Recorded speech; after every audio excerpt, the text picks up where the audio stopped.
Welcome to another episode of Nothing's Ever That Serious. We got a sign. Dude. And we have a very special guest today. Very. We have let me see, I don't think I got enough fingers. Come on. We got a writer. Okay. We got a content creator. There you go. Podcaster. Comedian. Yup. AARP award. We got a food enthusiast. There you go. We have, man, I could just keep going on and on. Internet savant. Sensation. Yeah. Oh, family man. Family man. Did Author. I said New York Times bestseller. Did I say that? Yeah. Two more. Come on, we there's got to be two more. It's something out there. All right, we'll come back to it. Eight is good. Showrunner.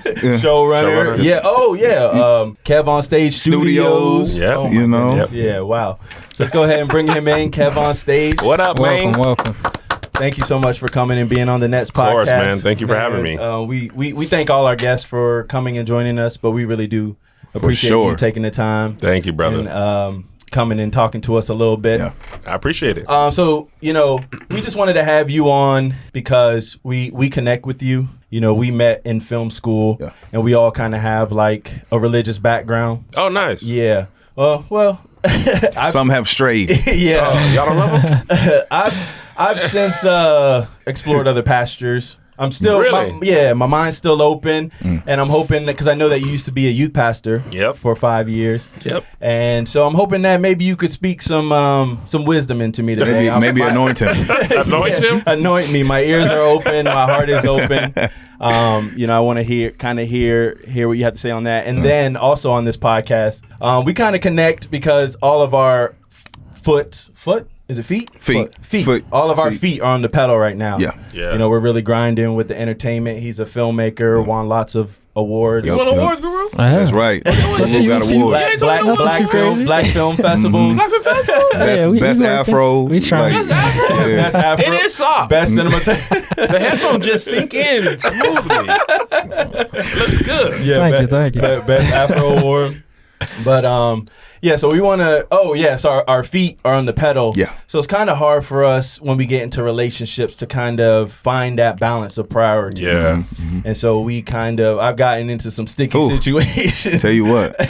I've gotten into some sticky situations when I've told a girl out front, like, I can't put you before my dream. Oh, why you say it like that? I'm not the best with words. Hey, nice to meet you, Drew. I ain't gonna put you before my dream. I'm gonna tell you right now. You gonna come second. Right on the table. You kind of cute, but you're not as cute as me on the podcast. Have you seen me on camera? Yeah, have you seen me on camera? I mean, you look good in this club lighting, but have you seen me on YouTube? But you've been able to like make that work. Me and Guru. Did you read his book's best-selling? Best-selling. Yeah, Best-selling. so I will read it. Okay, I'll probably finish before you even leave.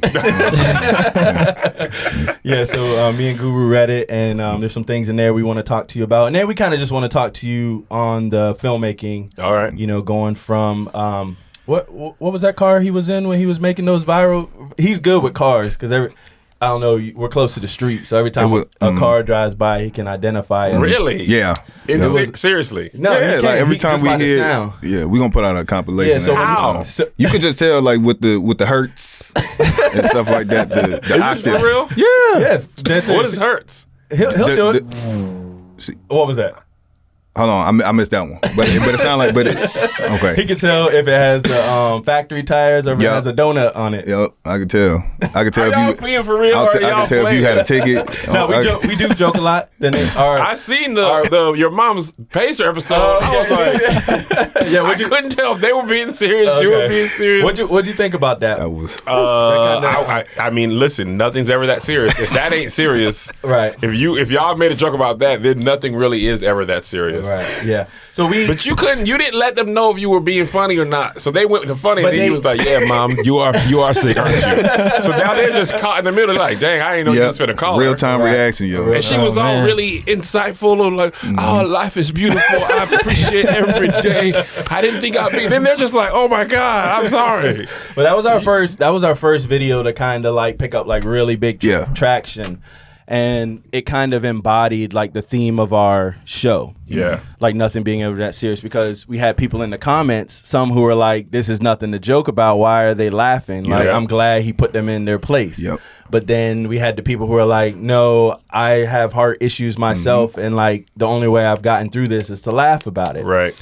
And so we explore that topic a lot, like talking about serious things. Yeah. So as a comedian who comes from like a conservative background, how have you been able to kind of like find that balance? I'm very similar. The line between humor being a coping mechanism or a defense mechanism is very thin sometimes.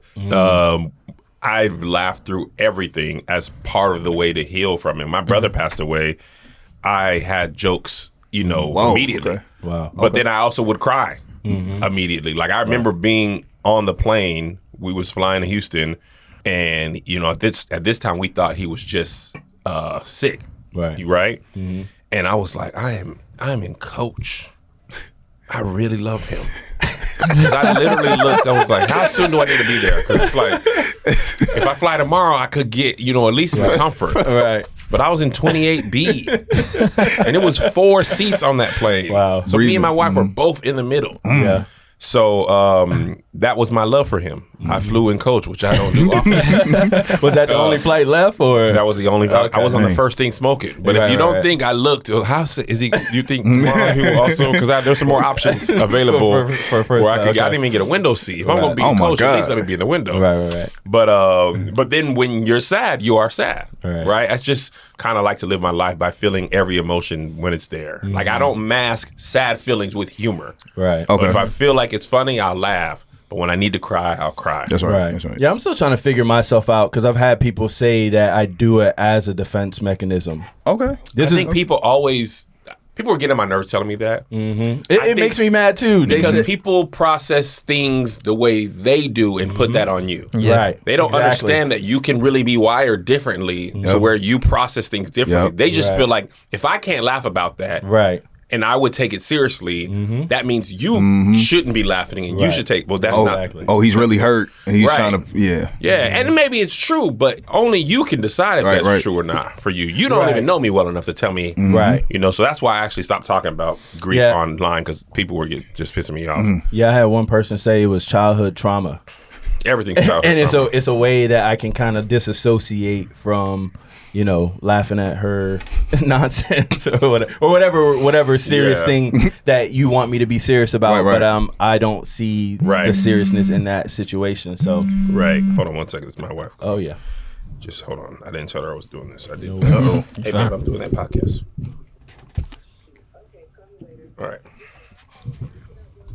All right. I told her I would always answer. Yeah, she was on the cover of the book. She was on that cover. So that was her. The cover was her idea. We're gonna talk about the book. I don't know if you want us to keep that in. We'll cut out whatever you want. But they ain't say love you bye. I don't know. I got to go back to chapter 13. What you say was in this book? I ain't get to the love chapter. I gotta go because they were talking about how he was prioritizing his business and kind of didn't want to go to her work obligations in the book. He fresh off of it. He read it for real, Guru. That was in the meat. We didn't even talk about that in the interview. He was like, I'm doing this podcast. I told you, I gotta work. Look, he started playing with his beard. Now you got to him. He said, you did. Well, I'm on your side because you are doing our podcast, so I'm with you. But I feel like you should call her back and kind of reword that a little bit. That's about the 10th time we didn't talk on the phone today, so it should be okay. Yeah, we're all work in progresses, and I probably would have said something like, I really want to talk to you right now, but I have to do this podcast. You wouldn't have told her that because you told her her dreams were more important. He would have ignored that phone call. He just let it fly. I would. He would have ignored it. I'm lying. You're right. right. They cussed her out afterwards. They did not tell you. We with Kev, girl, don't call. Right. Yeah, I like I said, I kind of strayed away from the religion thing. You did, yeah. And I think one thing you said recently that kind of resonated with me when you were a youth pastor, you said that was when it kind of changed your perspective on people who have, what was the word you said, Guru, that made me mad? You said church hurt. Oh yeah, He tried to say I was church hurt. He That tried was to say I hilarious, was church hurt. I said, nah, I ain't church hurt. I'm just logical. Nah, Because your eyes turned red after that, so I don't know. it did. It did. But you said it kind of changed your perspective. I had to quote somewhere, but you said it was more so not regurgitating things that because you spent your whole life in the church. Yep. So naturally, if you move into that role of mentor, it flows. You know all this stuff back and front, but then you realize you had to start teaching them like what you actually believe. 1,000%. Yeah. Yeah, I think for me, and when I told my pastor, I was like, I'll be the youth pastor, but I need to be able to basically believe what I'm teaching. I told you don't do that shit in God's house. If he curses by the end of this, I will come back to the Lord. I didn't tell y'all. We didn't want to put pressure on you for doing our show, but I promise you, my mom's been begging me to go to church for 3 years. I will be there Sunday. You'll be there tomorrow. I will be there tomorrow. If you cuss. If you cuss. It's got to be a real one, too. It can't. I was just about to say, what count? Nah, I'm just kidding with you. Yeah. But I think, for me, it was just about being truthful because, listen, man, the one thing that I respect the most about teenagers, they can smell BS. For sure. From a mile away. So they would have known if I was just saying something that I was told to say based on our relationship, right? Because what happened was I had taught all the lessons. At first, I was just teaching the lessons the pastor was, but a teen version of them. But the youth Bible study kept going and going. So I was like, I want to teach y'all what is important to you. Right. So they hit me with like our tattoo sin, and sex, and all that type of stuff. I was going online to back up what I already believed. Right. Like, yes, tattoos are sin. Let me tell you why. Google, let me find a lesson. Right. And then I find a lesson that's like, tattoos are not sin. And here's the scriptures you were probably taught that make you believe that. And here's why they're wrong and out of context. So I was like, first of all, what? I have no idea what you're talking about. So I'm going to read the article just to prove you wrong. Right. But like you're saying, I'm a logical thinker. I'm open-minded. Right. And then what actually messed me up is my pastor used to also teach this ideology. He was like, if you're going to teach a message, you can never just preach from a scripture. You need to read, at minimum, the chapter that scripture is from to get the context, right? Then you need to know who is writing that. Right. Who were they writing to, and what was the context of the times? Right. So the scripture, for example, the tattoo one, it was about rules for. It was in Leviticus that taught us about that, and it was about rules for the Levites, which were the preachers or like the priests of that time. I'm just saying, like I remember. No, it's cool. It's cool. I went to Christian school from K through 12, but I'm gonna keep it basic. But one of the points the author of the article I read wrote, he was like, you teaching verse 13, say it is, but it's probably not. No, it was 14. Is it 14? You don't know, dude. Just hush. Just hush. All right, yeah, like I said. It says don't get tattoos, but like the verse before that says don't shave your beard. And the verse after that says don't wear clothes of two fabrics, right? It need to be 100% cotton. He was like, so you're not getting a tattoo for this, but you got a cotton poly blend shirt on. Got on you a polo. had shrimp and you got your beard. So he was like, you should either be doing all of these or none of these. You shouldn't be picking and choosing. That's right. So when I went and taught my teens, they was like, oh, right, but they respected It was like, me we more. ain't Levites. Right, exactly. Freedom up. Right. So My name's Levi, but I ain't a Levite. So that was just the first thing. That was probably, I remember specifically, that was the first time I read something in the Bible that I understood differently than the way it was taught to me. Okay. Right. And then that just led to more and more and more stuff, and then kind of led to a total different relationship with God and the Bible and church. And also church changed at that time, right? Just like how much church people had changed, the style of church changed. So it was a lot of moving pieces. Do you think the church as a whole has like because you kind of talked about how your church has made like a lot of changes where they were like more conservative, and then I would say even like my family, you know, they were more like because I grew up like very religious. Like I couldn't watch Harry Potter. I couldn't watch Harry Potter. I couldn't watch Goosebumps. I couldn't eat pork. Like I had a period of time where we couldn't eat pork. We wasn't couldn't supposed eat to. pork. I couldn't fornicate with women, and then like kind of like you were saying, I had my eyes open, and I was like, you know. I'm eating pork and having sex, guys. I had pizza after the sex. No, we're all virgins on this show. We're all virgins. Because so. because our moms watch that. Well, we released 2 versions. Yep. You got to go to our Patreons. Patreon we block our family members from the Patreon. But on this show, we're all virgins. Yep. But yeah, kind of, how do you feel when Guru calls me church hurt? Do you get that kind of impression from me based on? No, I personally don't think you had church hurt, only because you do a lot of thinking, exploring, and thinking. Yeah. I'm just like, you probably put a little too much weight in some stuff that you seen on the outside, but I don't think it's like you. I don't think it's church hurt. Mm-hmm. But it was hilarious when he said it. He ain't let that go, Guru. I think. What were you saying? I said our conversation goes far deeper because our conversations extend off the pod. We live together, so it's like do you? We have constant. We got bunk beds. Yeah, so all y'all do is lie on this podcast. That honestly was the most truthful thing he said off pod. Right. See, y'all not have bunk beds. We'll show them to you after this. Y'all do. You can try them out. We can make a pallet. What time's this show? We can make a fort. No bunk beds. Y'all just lie every day. The kids got Fortnite, but we got real Fortnite. Jason, we'll show you. What were you saying, Guru? Oh yeah, so we have deeper conversations that happen often, and then they usually. So I guess we have a passive aggressive relationship where I think we're doing good, and then we get to the pod, and he's like, "So Guru," and it becomes like, so. Yeah. It's funny because as I was actually listening to your book, a lot of the things I took was for me and Drew's relationship. So we're gonna do a lot of work with communication, but. I love you, Guru. That's hilarious. I prioritize. Quick question: why do y'all took the labels off of this? Hey man, and not off of till they pay. You got that? They paying us. Yeah, they pay. Oh, bank pays? Mm-hmm. Do they really? Nah, not us. They pay somebody, but not us. So why y'all maybe decided taxes. You took the work to take that off, but for that, we hustling backwards. Bang has infinitely more money than the Water Bottle people. Y'all cover up the wrong. Nah, thing. this is Food Lion brand. we have a bad relationship with. We shouted them out. You know what I mean? It's still a legal matter. We can't really discuss it, but let's just say Food Lion. I just want to commend y'all on this podcast studio. I did not know this was in somebody's personal home. And when I got here, I was like, this is people live in this. People live over here. You never did one? Do you do a lot of guest podcasts? No. Okay. I don't. But from the way it looks like it's a podcast studio. And there's a little podcast studio right where we're staying. There's like a little co-working space. So, my point was, you guys did such an amazing job with this space. Right. Even the backlight. We were backlit over here.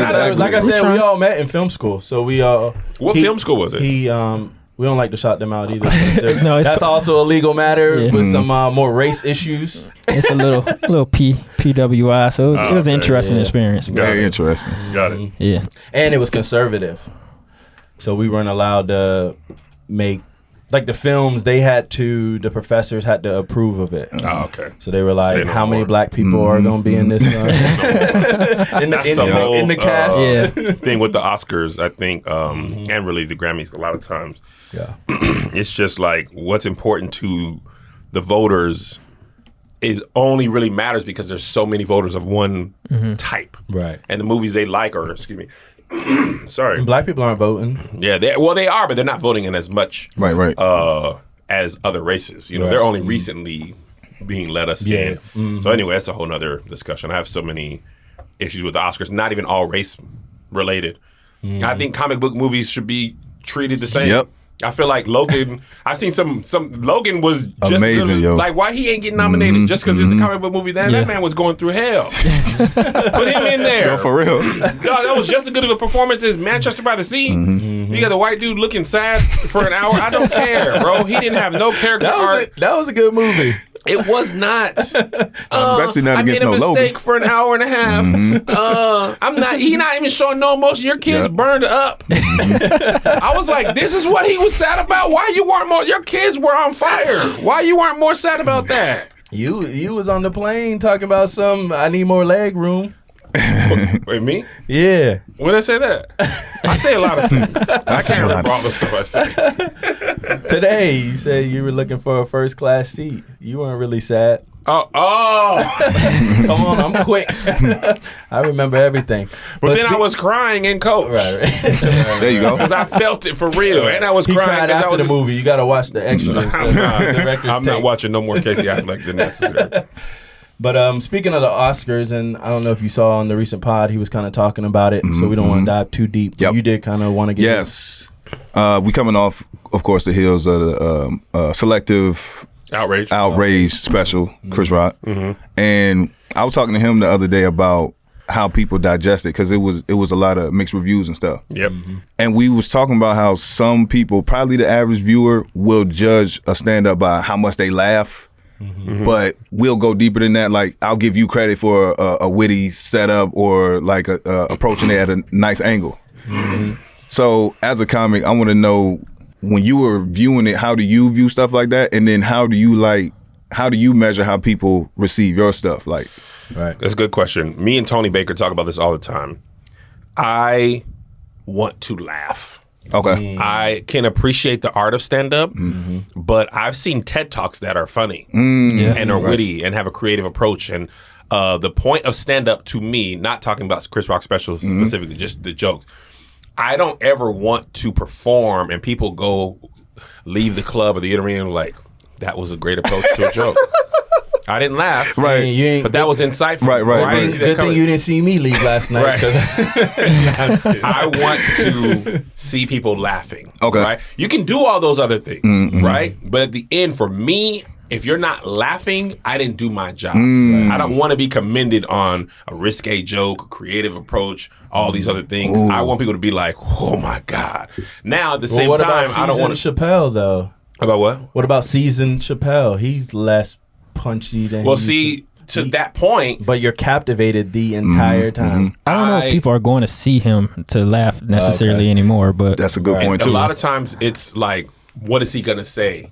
How's he going to approach this thing? How's he going to talk about it? Now, what I'll say about Chris Rock's special and Chappelle performed there, I saw Chris Rock's hour last July in Madison Square Garden. Him, Kevin Hart, and Dave Chappelle performed. And he did a lot of those jokes from the Selective Outrage, but they were earlier in the process. So they weren't as sharp as they were that night. And I realized watching something on TV with my phone in my hand is a totally different experience than not having my phone and just watching it. I found that I laughed more in person. When I'm watching live, I am more like, I got to say something. What do I think? And I'm trying to see what people are thinking too. I'm not paying attention as much. Or I'm paying attention to have something to say about it, which is, I think. Now, I'm not saying you can't be funny. I just think I see this with Keep Your Distance comedy, the live stream show I produce. The audience that's experiencing the show is having a different experience than the audience that's at home watching the show. Right? For example, we tell all the comedians on Keep Your Distance, don't do any gay jokes. Leave LGBT alone. Right? And it's not to like police their jokes. It's just that when you're watching, your inclination on the internet is, if you hear that, you're automatically on alert. Your mind is the switch is going off. So we've just seen that unless you're in the community, the only people who had funny LGBT jokes that I saw on Keep Your Distance were people who were part of the community. And I think that's partly because it's their community, they understand it better, and inherently you allow them, so to speak. So, and I think with Chris specifically, there's so much surrounding that special, the people's biases were taken into that thing. People like who don't think of how stand-up works, they're like, why he's still talking about the slap? First of all, he actually never said anything about it until that special.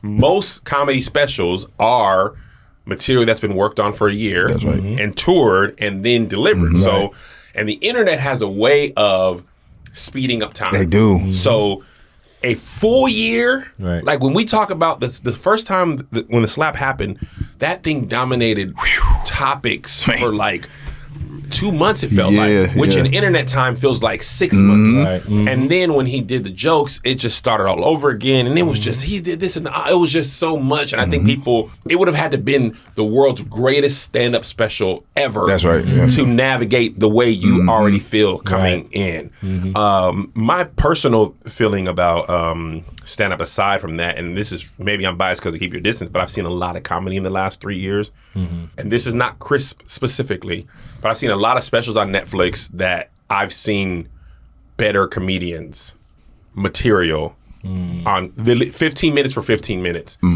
on Keep Your Distance, but. You do have a picture of you and Will in your... yeah, and I'm biased. So I was going to say, biased, you might... but funny is funny. That's right. And the other thing about the Chris Rock special for me, which I didn't believe happened, but it happened, his jokes were spoiled on Twitter for me. Like somehow somebody's like, he's going to say this, and I was like, there's no way that was crazy. And I was like, wait, he really said that? So I couldn't even experience it because it was already spoiled. And he didn't do the Will Smith jokes when I saw him. So, and then the last thing I'll say is... What did he say? Because I didn't get to finish it, but he said everybody was calling Will a what? You're going to have to do better than that. Yeah, I set him up a little better than that. I ain't going to cuss in 40 years. It's going to take better than that. But yeah, I think it was just so many factors that made it hard to just watch that special for what it was. It's just going in and wanting to come out, especially if you're a podcast creator like I am. I know I'm going to have to cover this, so I'm watching it with a different eye. Whereas opposed to if I'm just like watching a special just to watch it, I might have had a totally different experience. So I think the last thing I was going to say about Netflix, they are a business. So it doesn't matter if somebody young is funnier than Chris or Nate Bargatze. If I'm not, if my special was going to be streamed live, there's no way on earth it's the #1 trending topic. Because I don't have Chris Rock's career plus all that other stuff. So they're not taking that chance because they're a business. They don't care about KevOnStage. Chris Rock is been famous for 20, almost 30 years for stand-up. He puts butts in seats. Whether you like that special or not, you watch. And I know Netflix's numbers were crazy because it was like old school, everybody's talking about it, water cooler type coverage. Maybe even more because of social media. Bringing this back to all of us, you kind of mentioned you're not trying to filter comedians on the stuff that you produce. We kind of go through that too, where in this room we want to take chances and we don't stop ourselves. So we'll joke about anything, but then it's when we get on the editing floor we have to make that decision. I thought nothing's ever that serious. It's been so stuff. We showing on y'all the cutting floor. On the cutting floor, it gets a little serious when we think about. Somebody get that hard drive. We done, fellas. Nah, for real. If somebody finds our hard drive, we. The thing is, I don't think you're done, and I'm gonna tell you why. There are podcasts out there that go crazy, say the most insane. I watch those shows. Yeah. The problem is you have to find that audience, right? That's right. And you're gonna have people who turn on you, right? You get canceled, right? There's an audience who now embraces you. Yeah, they do. Because they hate political correctness. You can honestly, to me, be even less funny if you just say outlandish shock value type things. So there's a space for everybody. Most people just don't want to deal with the blowback. But there's podcasts that make every dark joke you've ever heard, every crazy thing, racist, sexist, homophobic, and audience people who feel that way find that stuff. It's just that everybody's not going to have you. Right. So it's like Dave Chappelle got canceled because he canceled his show and Austin, they said wouldn't host him. Well, if he can go across the street and have a theater and sell out, he's not really canceled. He just wasn't welcome at that place. Right. So wasn't he supposed to do a show here in Virginia Beach at the Cavalier? That's why Pharrell moved. Why hasn't he announced the lineup yet? Pharrell, why? Maybe Chappelle's on it. Did you say? Did you sell your ticket? Nah, I didn't sell it. I'm going. You going? Yeah. There ain't gonna be nobody there. It's just gonna be local acts. Nah. Can't wait. Yeah, we like I said, we do take that into consideration, and if it ever got out how Jay feels about certain communities, despite what you said, because like you said, like there are those audiences, and we had David Lucas on, and I watched like all the David Lucas and Tony Hinchcliffe and that kind of. Bobby Lee, like those types of people. They'll say anything. When that, I think it was an Asian dude, when that joke came out, he had some immediate blowback. Yeah. Right? When he came back, not long after, he went right back to sold out. Right. And his audience who loved him before never left him. And the other part of the cancellation thing is, there's always something to talk about. Speaking about Jay getting dragged, I was getting dragged on the internet. The time Will Smith, the Jada Pinkett Smith entanglement came out, when that news dropped, no one cared about me anymore. I was like, oh my God. What, I don't remember what I was getting dragged for. I missed this. You had an entanglement? It wasn't an entanglement. And it was a small thing, but I was getting do killed. some research. And when that came out, no one cared. Okay. The internet's always looking for the next thing. It's rare that something is a topic for even more than a day. Right. And if it is, it's even rare that it's less more than a week. There's always going to be something bigger or newer that we want to talk about. We are podcast creators. You can't cover the same thing week after week. Right. So you're looking for something new. So the people who care, they never went nowhere. That's right. And people who are mad, they'll come, leave a comment, try to get you fired, try to get you. But at the end of the day, we rarely are just going to keep checking and making sure your life still sucks. Yeah. You know what I'm saying? So people just quietly move back on. Louis C.K. got canceled. He just sold out Madison Square Garden, Right. sold his special, streamed it directly to his audience. Guarantee you millions were made live and streaming. He's just not welcomed publicly like he used to be. So I think it's really just sometimes you face some consequences. Yeah. Right. It's rare. R. Kelly was canceled by the United States government. He no longer can make money the way he was. That's not. But at the same time, he's also just faced consequences That's right. for his actions. Right.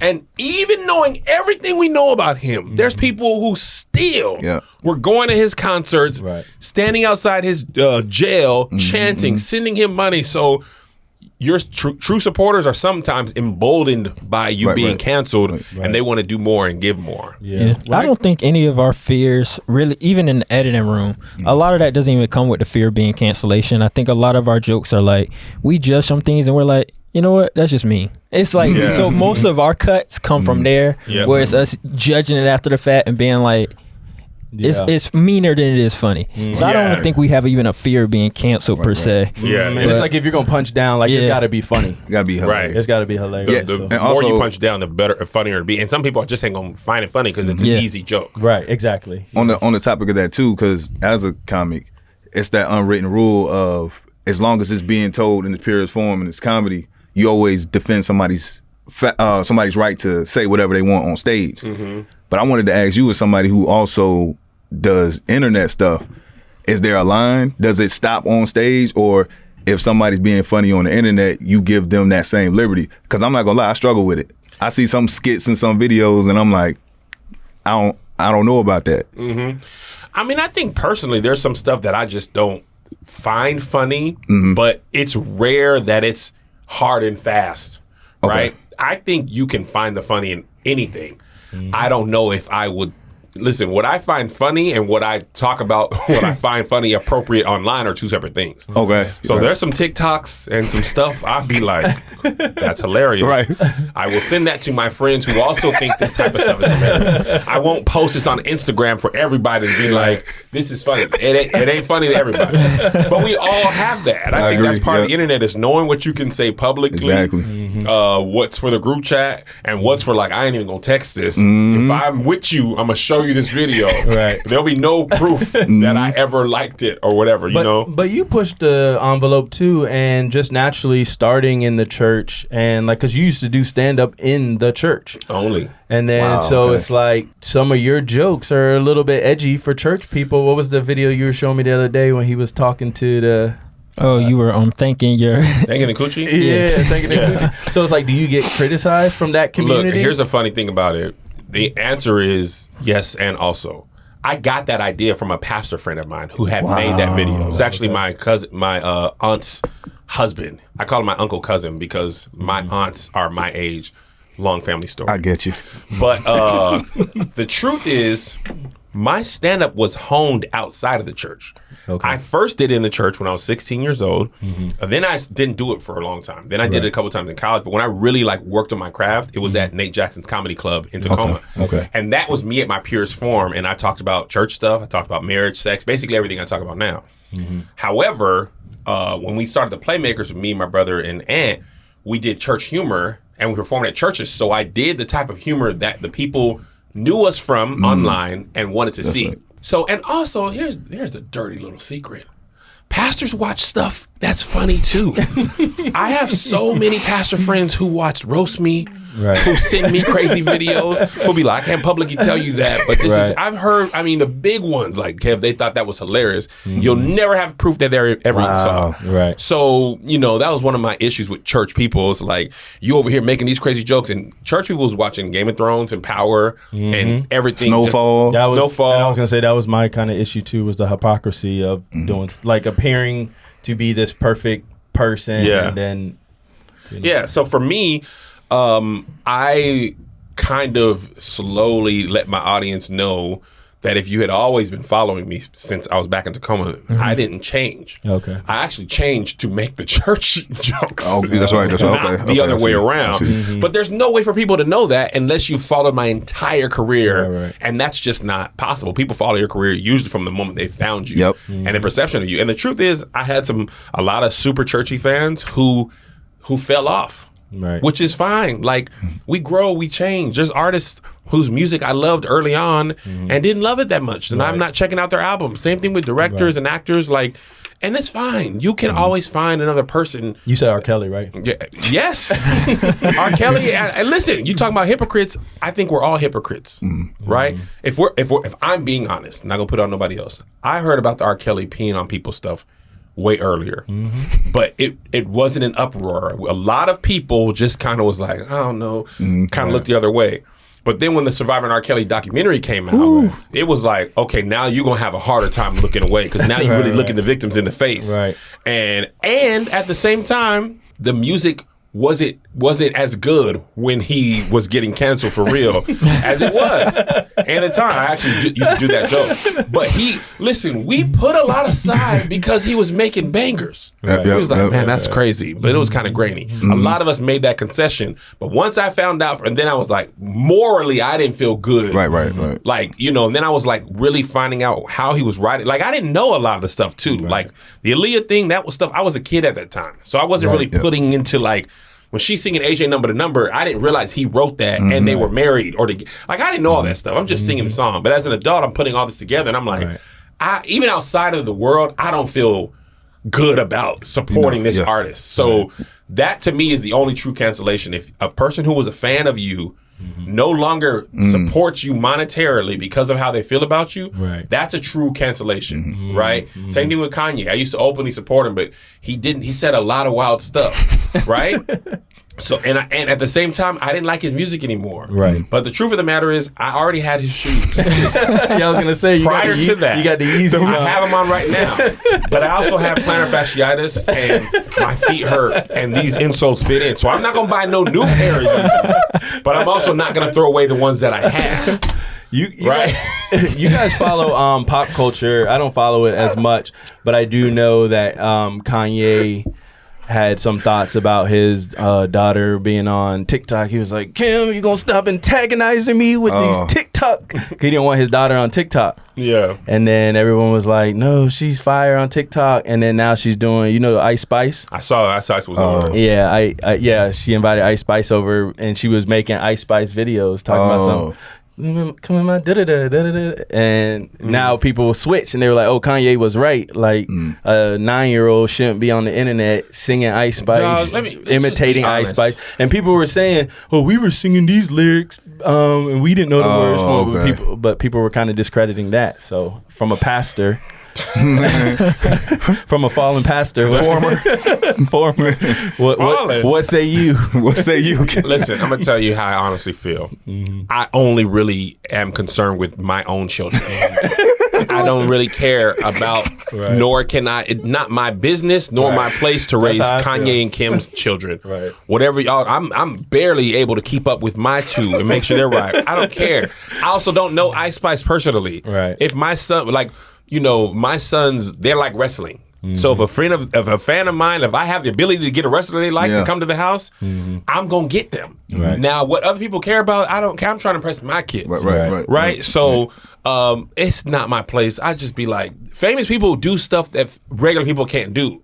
So, but most people would get their kids one of the people they're fans of, and not care what the rest of the world thought about it. But that's the truth. People gonna flip flop because the situation's new. It's like I thought this was cool, but I don't think this is appropriate. I personally was just like, the Kardashian. That's just y'all have $1 billion. They do not. They monetize internet interest in them. So. We fall into their trap over and over, and they rack it up for billions. So, that's how I feel about it. My nieces love Ice Spice. They think she is Lil' Kim. We had her on the show. Ice Spice? No, we had a girl. She looks like her a little bit. No, she rolled her. What you say? Pumpkin spice? Y'all had pumpkin spice. yeah, we had pumpkin spice. Yeah. But speaking of stepping in the name of love, should we touch on relationships a little bit? Hey, let's do it. Because we got a bestseller. Yeah, we have a bestseller on MrsKevOnStage. Yeah. So kind of, I don't know if y'all stances have changed, but we kind of connected on, I guess having I don't want to say a negative view towards marriage, but let me just speak for myself. I'm probably closer to you in age than these guys. Wait. No, you are. How old are you?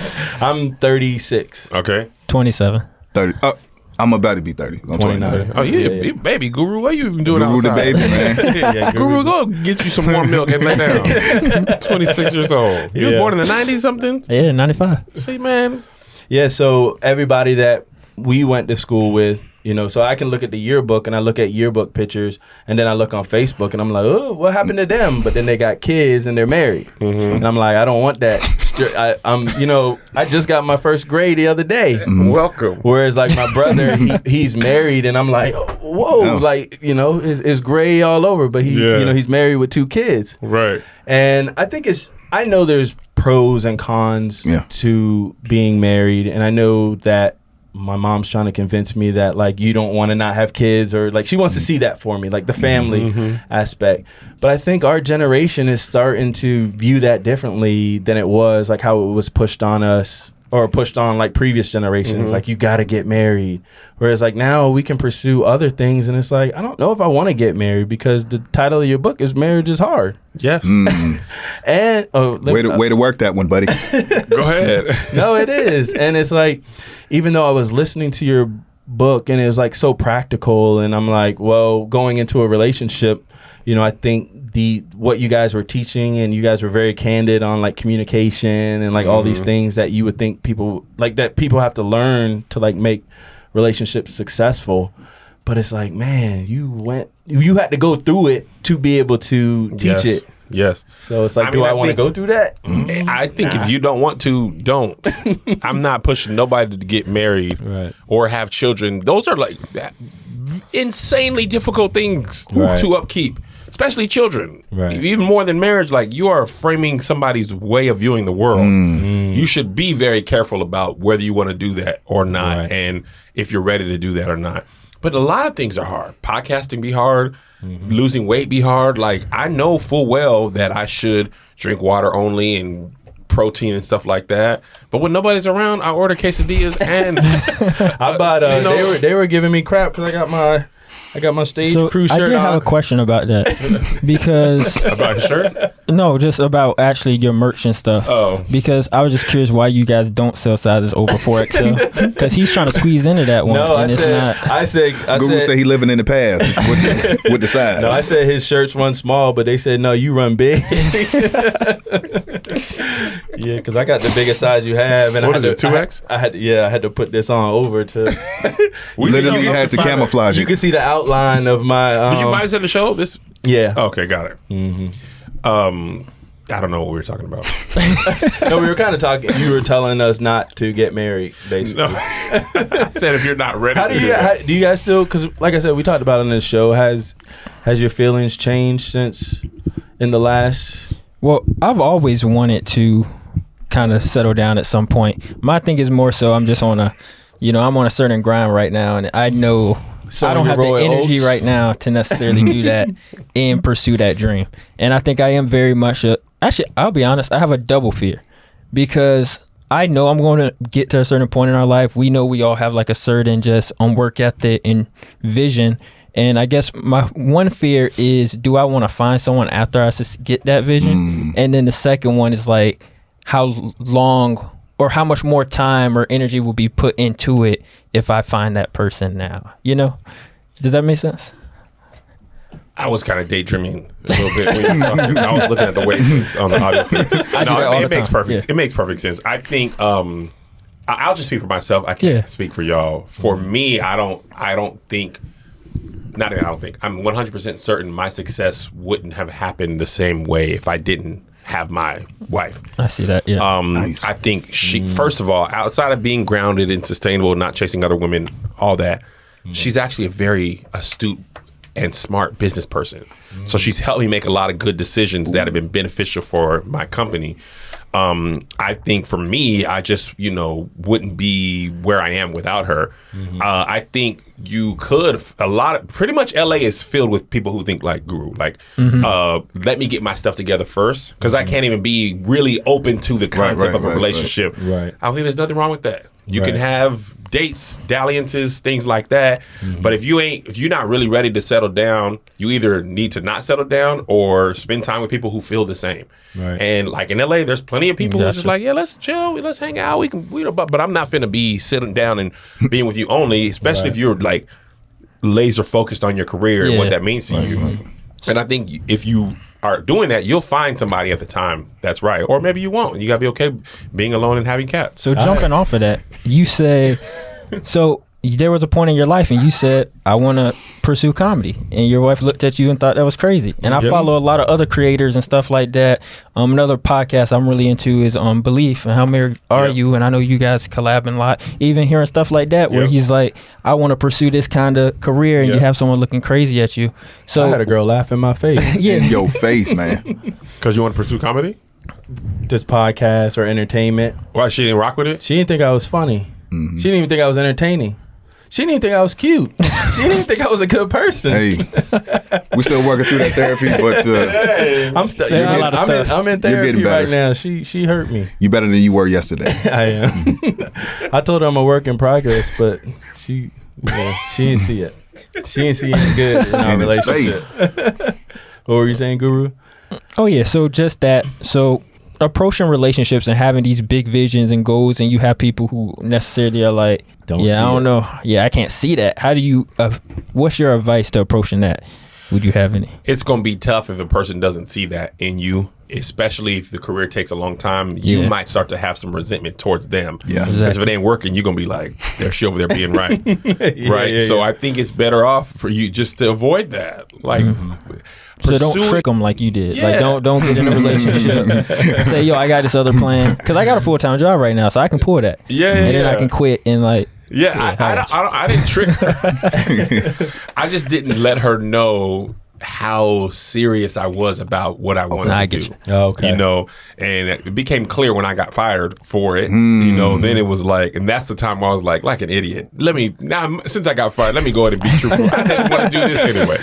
Like, not the best timing or the best way to break that, news. But she said you were spending money too, like investing in yourself. Absolutely. I ran up, me and my brother and aunt ran up a $15,000 credit card. Oh, you got doing the world's stupidest things. Yeah. We flew to Miami. Flew to Miami to go to Jacarius Johnson's dinner.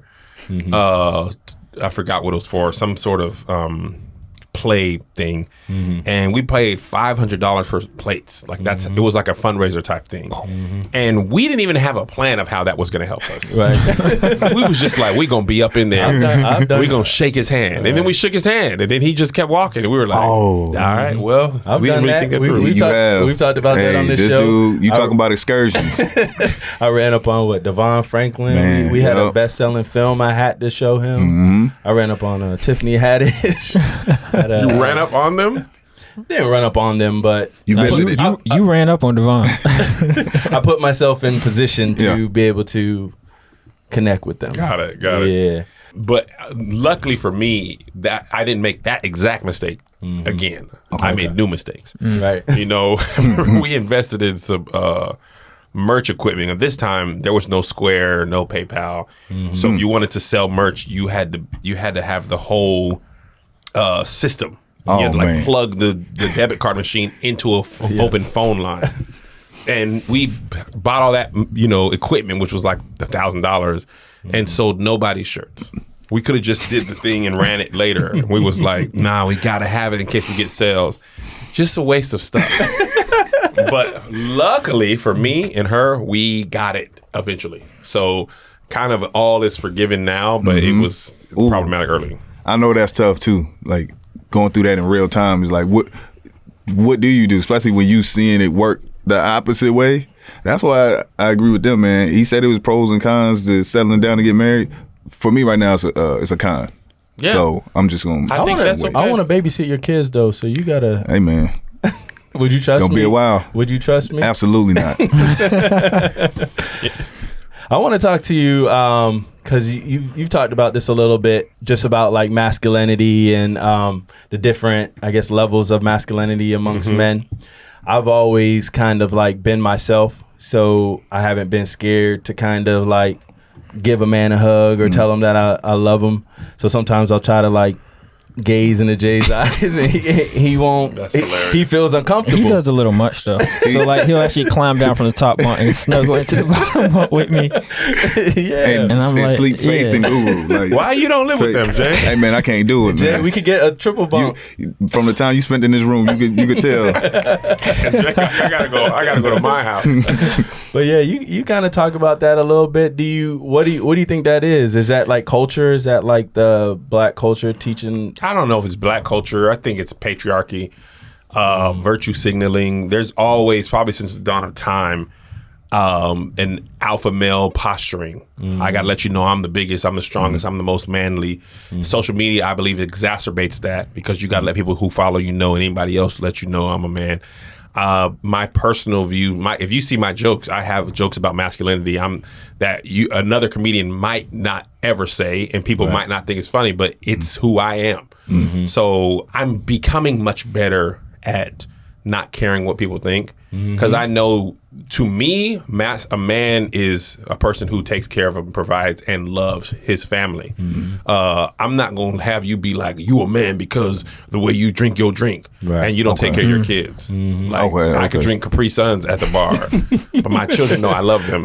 You drinking whiskey neat. How would you terrible father. How would you feel about him if you saw him sucking on a Capri Sun? Hey man, slurping? I'm not against the Capri Sun. But some of the stuff is ridiculously silly, like glizzies. The whole like you glizzy gulper. It's I'm not gonna lie. You can't eat no glizzy like wild though. Like people be facing it.